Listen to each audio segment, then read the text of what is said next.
Another, the so-called tropical ulcer of the legs. Vincent group of organism, look at the chronic type of ulcer, with some maggots, it is so chronic. And then bone changes, what are the bone changes, underlying bone changes? Periosteal reaction, generally it's not thin linear periosteal reaction, because it is chronic, thick type of periosteal reaction with cortical thickening. Because the patient more or less takes rest, osteoporosis noted, osteomyelitis involving the marrow, ulcer osteoma, occasionally there is no osteomyelitis, only periosteal reaction, cyclic, and then it fuses with the cortex, producing an osteoma-like picture. And of course, it is chronic malignancy, the ulcer can occur. Squamous cell carcinoma often. And then filariasis, Usheria bankrupta in tropical countries. In some areas it is common. And how does it produce soft tissue swellings? Bone infection, not necessary unless there is a secondary infection. Bone is not involved by filariasis. But lymphedema and with lymphangiograms, enlarged lymph nodes with obstruction to the lymphatics. Same thing in arm, it can occur in the knee. Diffuse soft tissue swelling is important. With the lymphangiogram, you can outline the obstruction of the lymphatics with these filarial bacteria. Lung infections. Unusual lung infections in tropics can occur from viral, bacterial, fungal, protozoal, and parasitic. Imagine, today with AIDS spread all over the world, unusual infections are not uncommon in AIDS also. All the tropical, non-tropical infections are encountered in AIDS patients. Measles. In spite of the vaccination, particularly in India, occasionally we get measles in children. What is the picture? Well, diffuse mottling, coarse mottling, leading to pneumonic patches. Radiology, the segmental arterial pneumonia, which is common in measles, is mainly due to bacterial, symptom-put bacteria, not just viral. It predominates in the lower lobes and is usually accompanied by segmental atelectasis too. Primary measles pneumonia produces a reticular interstitial nodular pattern, not pneumonia, throughout both lungs. The pattern is sometimes described as radiating from the hila. Hilar lymph nodes are usually enlarged. Resolution in non-fatal cases occurs over several months. It takes months. A rare finding of mediastinal emphysema in 0.3% of cases has been noted. That is due to rupture of one of the alveolus and then extending interstitial emphysema, extending to the mediastinal and mediastinal air is present. That is mostly because of the cough. The incessant cough that these children get evokes, stimulates one of the alveolus to rupture, and first interstitial emphysema is noted in conventional radiographs. It is dirigal and then it extends to the mediastinum. That's how mediastinal emphysema produced. And true measles pneumonia is more common among children than adults, with underlying diseases such as malignancy and congenital immunodeficiency. Malignancy, for example, the child has got lymphoma or leukemia. Under treatment or without treatment, they can develop measles. The giant cell pneumonia usually develops at the time of eruption of rash or slightly before, but may be delayed up to 35 days. In patients who fail to develop specific measles antibody. Then chickenpox pneumonia. You can get patchy opacities, nodular opacities. Look at the picture on the right side.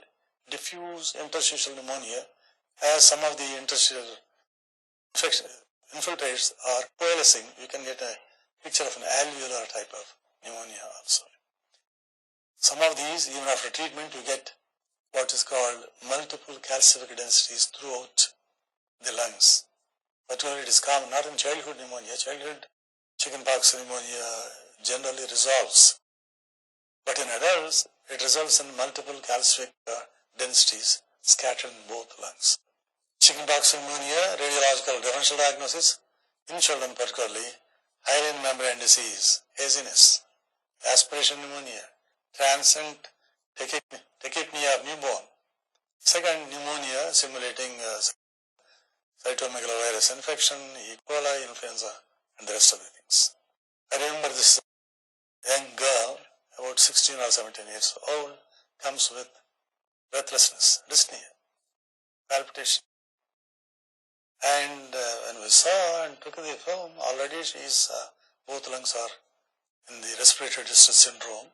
She's on ventilator. And you see the air bronchogram in the consolidated lungs.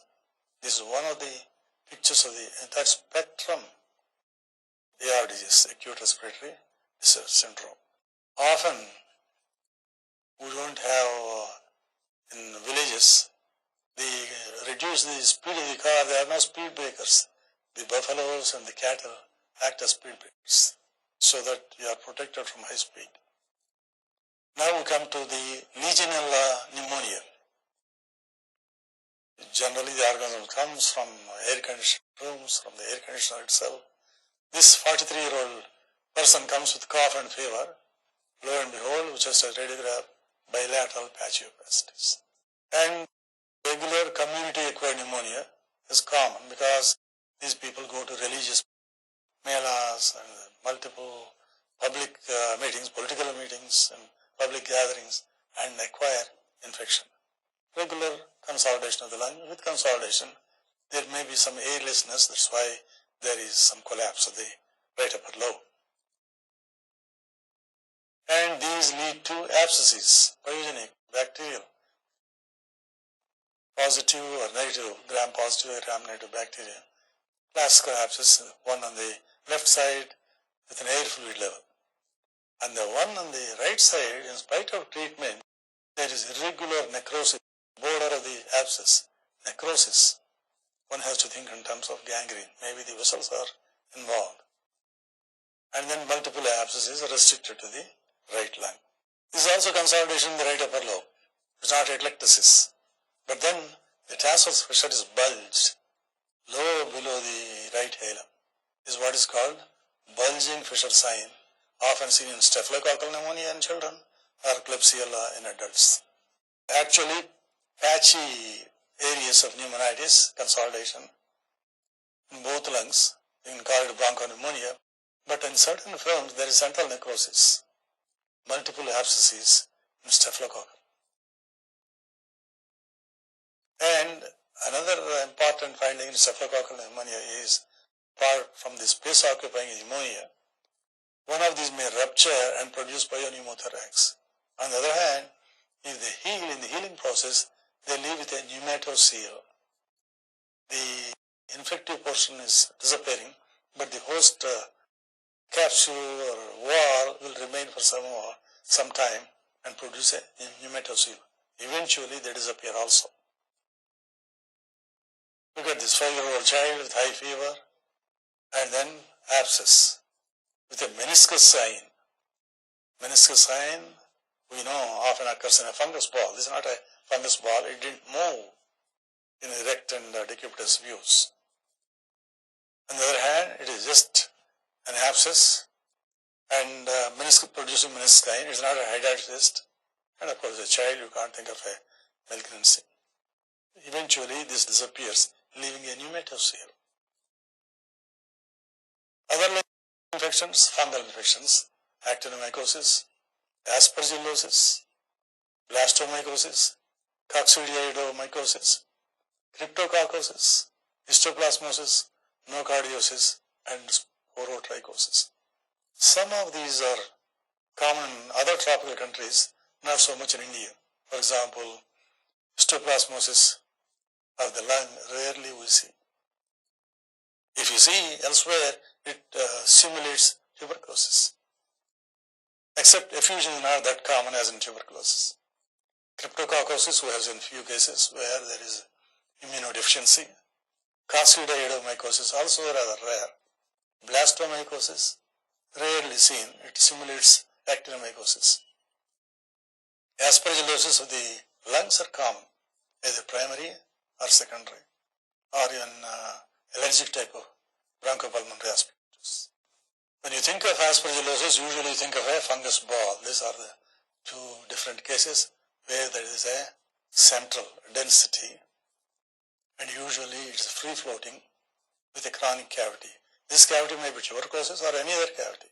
Even in malignancies, we have seen a fungus ball. Blastomycosis, nothing specific. There is pneumonitis and pleural reaction. Nothing specific to say it is blastomycosis. But laboratory-wise, and from the history, whether a man is dealing with soil or some other places, we can think of blastomycosis. Histoplasmosis, as I have said already, in India it is rare. It may simulate like coin shadows, calcified nodes, infiltrates. As I said earlier, it simulates tuberculosis. Cryptococcus pneumonia, rare again, usually pulmonary masses, single or multiple consolidations. So occasionally you can see wide spread nodules. Actually, neural, central nervous system is more often involved with cryptococcus pneumonia, that cryptococcosis, that we have seen. And in the lungs or in the mediastinum, lymphadenopathy may occur. Other lung infections, protozoal, pneumocystis carinii in children and adults, in immunosuppressed patient. Otherwise, toxoplasmosis, Entamoeba histolytica used to be very common. Metazoan infections, Loeffler syndrome, fleeting pneumonias, pulmonary eosinophilia, tropical pulmonary eosinophilia, simulating tuberculosis, paragonomyosis, rare, schistosomiasis of the lungs, usually it manifests with pulmonary hypertension because of the chronic interstitial fibrosis. Echinococcus, not so uncommon, particularly in India. Tropical pulmonary eosinophilia, diffuse interstitial mottling, nothing else. This is a 25-year-old woman, comes with dyspnea mainly, loss of appetite, low-grade temperature, and this blood picture shows 70% eosinophils. And then amoebic, pulmonary membiasis, pneumonitis with cavitation in the right base. Note that the right dome of the diaphragm in the lateral segment is not well outlined. That should indicate maybe there is some infradiaphragmatic pathology, such as hepatic membiasis or hepatic abscess. Now, several decades ago actually, we have found, and I have presented a paper on hepatopulmonary amoebiasis. And then upward enlargement of the liver. How do you diagnose? Elevation of the right dome. Impaired movements, we used to do a lot of fluoroscopy. Oral reaction, not necessarily effusion, and pleural effusion. Basal pneumonitis, atelectasis because of the breathing problem, diaphragm does not move. The abscess of the lung, pneumothorax because of the rupture, pneumothorax, and hepatopleuropbronchial fistula. I remember 2 or 3 cases, the patient is coughing up and bringing bile-stained sputum. And then what are the findings? And conventional radiology we are talking of, in those days there is no ultrasound, no CT. Later on we have found CT. And then conventional radiology, downward displacement, hepatic, we used to do a bare enema, hepatic flexure down, displacement of duodenum to the left on GI series, displacement of kidney and plain films, pressure over fundus of the stomach, pressure over lesser curvature, rupture into pericardium, rupture into peritoneum, rupture into viscera. Also we have seen, and rupture into subcutaneous tissues. Hepatopulmonary amoebiasis. How can you diagnose? You have to suspect, there is no question of making a firm diagnosis. And then pleural effusion manifestation. And on screening, restrict of the movements of the diaphragm. Hepatopleuropbronchial fistula. First it starts as an abscess, and then it ruptures into the bronchus, and we have injected into the abscess contrast media. Notice the trace of the contrast into the lung abscess and then into the bronchi. The patient is bringing forth sputum stained with bile. Later on, recently you can have a CT or an ultrasound, which makes the diagnosis easier. Hepatic abscess on the left side has ruptured into the lung. Clinical picture on your left, the mass in the epigastrium, And also remember, in those days there is no ultrasonography or CT. On plain films there is a huge enlargement of the liver downwards as well as upwards. And then we used to aspirate and inject contrast medium. And for example, the huge abscess, after anti-emetic treatment, after say 10 days or 15 days, again you take a plain film, contrast shrunken. That's how we know the prognosis of the hepatic abscess. There is what is called primary pulmonary membiasis too. This is not common, but occasionally you see a pneumonic patch, most often on the right side. Nondescript type of patch of pneumonitis. Trophozoite with phagocyting RBC. Now we come to hydatid cyst. Somebody else is talking about hydatid cyst, so I'm restricting to just one or two films. Rupture hydatid cyst. Note the linear atelectasis and also the so-called camelot sign, water lily sign at the bottom. Lobulated type of densities. This is of course density. One thing I want you to remember is look at the lower border of the density, rounded opacity. It has got a tit-like, just a little dip into the lung. That is supposed to be classical of hydatid cyst. Coccidioidomycosis, rare as I said, but I have seen in my experience elsewhere. And it can also chronic, fungus ball. Apart from the patchy areas of pneumonitis and cavitation, in the right lower lobe, you see another meniscus sign, fungus ball, secondary aspergillosis, because of the chronic cavity. Dracunculosis medinensis, what has that to do with the lungs? It never goes into the lungs or viscera. Only one or two cases are reported where it has migrated into the knee joint from the cutaneous to the synovium. But then, not common, but at one time in villages where water, only one deep well, there used to be step well, they call it, steps they make, go down and fetch water up. And gravid female migrates into the soft tissues of the leg because they go down into the well, producing ulcers from which larvae escape, again reinfected. This may migrate into any soft tissues. But radiological interest is active gingivom you can't diagnose.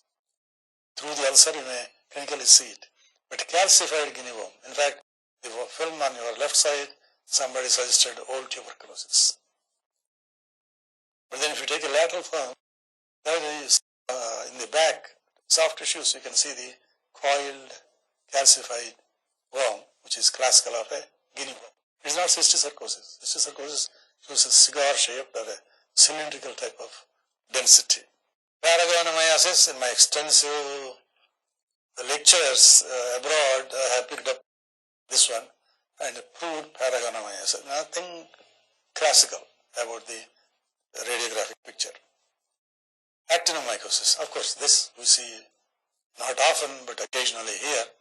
Three major things on a plain film of the chest you have to find: either pleural reaction, thickening, effusion is not common because it's chronic, reblation, sclerosis, periostal reaction, thickening, and then adjacent pneumonitis. These are the three radiological findings that strikes you maybe it is actinomycosis. There need not be any fistula or sinusitis. And then occupational disorders. Still manually our granite workers are exposed to silicosis and pneumoconiosis, etc. In silicosis, classically bilateral patchy densities. Note the lateral margin of these densities, fibrosis, lateral margins are parallel to the thoracic cage. That is classical of silicosis, apart from calcifications and axial calcifications in the limbs, mediastinal and hilar nodes. Again, in tropical diseases, dyspepsia and peptic ulcers are common. One, they say malnutrition. Two, irregular type of spicy food. Smoking is common. And of course we know Helicobacter pylori is the common organism that may induce peptic ulcers. Classical example of a gastric ulcer, lesser curvature on the left side. You see the thick rind and so-called meniscus sign. That irregularity of the ulcer is due to maybe secondary infection by fungus because of the chronic ulcer, or it may be blood clot too, a specimen of the gastric ulcer. Duodenal ulcers, active and chronic, is an active duodenal ulcer. For these, you need an art of the radiologist to demonstrate the ulcer is an art. We have patients use spot films, various obliques techniques to demonstrate the ulcer. Of course, endoscopy has ruled out most of the frequency of barium in the series and upper gastrointestinal series. But still occasionally, radiologist is called, maybe there is hemorrhage, maybe the patient is unwilling to undergo endoscopy. In those cases, it is your duty, radiologist's duty, to demonstrate the ulcer with single contrast or air contrast. The pea-sized double density in the duodenal bulb is indicative of active duodenal ulcer. Of course, today we know Helicobacter pylori is the major etiological agent in peptic ulcers. Again, in tropical countries, particularly in India, rheumatic cardiac disorders are common. Rheumatic fever first, and then it bites the heart and licks the joints, the usual saying goes. In biting the heart, it may produce pericardial effusion, myocarditis, and valvular diseases, commonly mitral, aortic, and tricuspid. In a plain film of the abdomen, classical findings are, first, the left atrial enlargement. The left ventricle may be small in mitral stenosis. Early left atrial enlargement. Left atrial appendix, that's the most important. Left atrial enlargement may be seen in other conditions, say left atrial myxoma and other conditions. But the appendix, how do you diagnose rheumatic heart disease on a plain film? There is what is called, Felsen has described, the third Mogul sign. Mogul means a bump. The first is aortic knuckle, second is pulmonary artery, the third is the left atrial appendix. Of course, the fourth is the left ventricle. On the other hand, occasionally you may see a double density in the heart due to left atrial enlargement. Sometimes you may require barium swallow. And if there is associated mitral incompetence, left ventricle is also involved. And tricuspid valve involvement is not rare.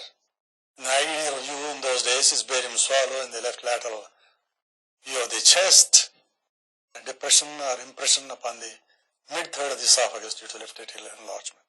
And miscellaneous lesions of bone, stress fractures, because the cultural activities, particularly the dances, the classical dances, or the modern dances are very common, so prolonged stress, unaccustomed activity, and repeated microtrauma produces some bone changes. Or what's called Bhangra dance in Punjabis, you can get a stress fracture. Note, you don't see the fracture line in the proximal end of the tibia, you see a dense line, that means already there is a reparative new bone. A traumatic fracture at that site is uncommon. Metatarsal heads, so-called Freiberg osteochondritis they used to call, are marched fractures due to prolonged stress upon the metatarsals. You can get not only the second metatarsal head, third, or even fourth, depending upon where the weight bearing is. Fatigue fractures, insufficiency fractures, and subchondral sclerosis, the so-called Freiberg's infraction, not infarction, infraction. Well, there is infarction also. There is ischemic necrosis. Again, classical dance, particularly in women, there is a stress on the fifth metatarsal, and you see periostal reaction and cortical thickening. Early on, if the patient complains of some pain, the most sensitive thing is to do isotope scanning. It is highly sensitive, it may not be specific, but unusual areas of heart. Then you know it must be a stress lesion.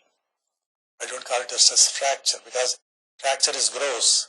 Stress trauma, microtrauma occurs, and to compensate that, there's a lot of new bone formation. And rare findings, somebody else is taking up tuberculosis of the GI tract, but I wanted just to show the corrosive poisoning with pesticide amongst farmers, very common, because of the crop failures due to nature failure, due to lack of rainfall or excessive rainfall, the crops won't come. They entirely depend upon their livelihood only on crops. In those days, especially now, pesticide swallowing is very common, and you see the ulceration of the esophagus and irregularity in chronic stage. It produces stenosis. One on the right side again shows multiple sinus tracts. It is not due to pesticide. It is due to the tuberculosis of the esophagus. Invariably, these people who have tuberculosis of the lungs, they swallow the sputum and foci of tuberculosis are implanted in the esophagus. And smoking is also common in tropical countries. And smoking, common oral cancer, head and neck cancer, laryngeal cancer, esophageal cancer, lung cancer, even bladder cancer. So, ladies and gentlemen, it is a long talk, but yet I haven't covered most of the entities. The rest of the speakers will cover other things such as hydradenosis, genitourinary tract tuberculosis. I have confined myself mostly to the bones because osteomyelitis to diagnose early is very important. I have stressed upon that. And lung infections, some of them common, some of them are rare. Tuberculosis of this lungs, somebody else is going to talk, that's why I have not covered. So the saying is, the woods are lovely, dark and deep, but I have promises to keep and miles to go before I sleep. Robert Frost. And this tropical fruit is compiled by one of our friends from Vizag, Suman. Thank you and